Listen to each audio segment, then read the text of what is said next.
Back. As we showed you yesterday at noon, Google announced a new search feature designed to help veterans find civilian jobs after coming out of the military.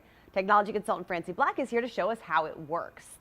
All right, so this is a cool tool. This is great, and they've just added this. This literally came out yesterday, as you mentioned, and it's really good. There are a couple of things you should know about. It's really full-featured, and the way that it works is pretty simple, but little things to know. Okay. So the first thing is you can do this on your mobile device or on any web-connected computer. So what you need to do when you go into Google is put in very specifically jobs for veterans, okay? And what this is going to do, and I'll show it to you here, is this is actually going to return a very specific search that allows you to enter in your MOS code, which is your military occupational code, so a code that identifies the work that you did in the military, okay? And each branch has one. So if you go into that search and you put in your code, which is a number and a letter, okay, and don't put in a space. If you put it all together, the number and the letter together, you'll get better results. Okay. So do that, and then you'll see search results, okay? So this is for an Army enlisted position, and if you scroll through, you can see the job postings over here on the left-hand side. There we go, okay? And so what it's doing is it's looking at your skills for that specific code and matching it to civilian jobs to give you, to help you find employment, basically. And there's one right there in Asheville. Yep, It comes right up. Yes, and it actually starts off in your local area, okay? So that's in Georgia, then it said Charlotte, so regionally. And then you can actually filter it by any kinds of things like location. You can say, I only want it within 15 miles. You can also do it by type, so if you want short-term, long-term employment, part-time employment.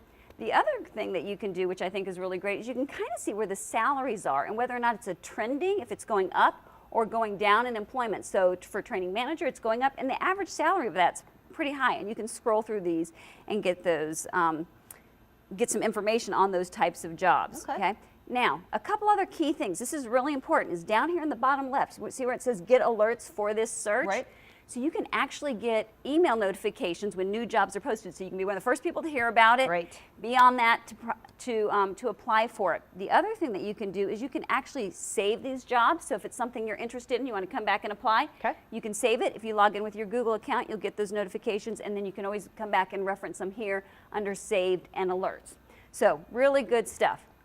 One more thing I want to point out is that they've also opened up to veterans what's called the Google IT Support Professional Certificate. So this is for folks looking for IT jobs. It's an 8-month certificate or 8-month class in order to get the certificate, and then it will help you get employed in high-paying jobs that are in the highest demand in the country. Literally, there's 150,000 jobs currently in that market. Okay, so all of these links and a couple other things that they're doing are online at Google. I've got all of this information on our website supporting our military services. By the way, these also apply, like that certificate course is for spouses as well. Okay, I spoke with Google yesterday. They gave me the information. So I've got all those links and everything at iPadWisdom.com. I'll be sending it out today. Shoot me an email at info@iPadWisdom.com and I can get that to you. And really quickly, you've got an interesting, very quick tidbit because this is personal for you. It is personal to me. My dad was military, 22 years. He was a pilot in the Navy, and he flew with John McCain. They were on the USS Forrestal together when it blew. Lots of men were killed, and that was a very horrific thing. He was there with John McCain when that happened. And yeah, so we appreciate our veterans very, very much. Thank you for serving. Yeah, and great tips from Francie. If you want to learn more about it, just go to TechTime or WLOS.com. That's where you can find it.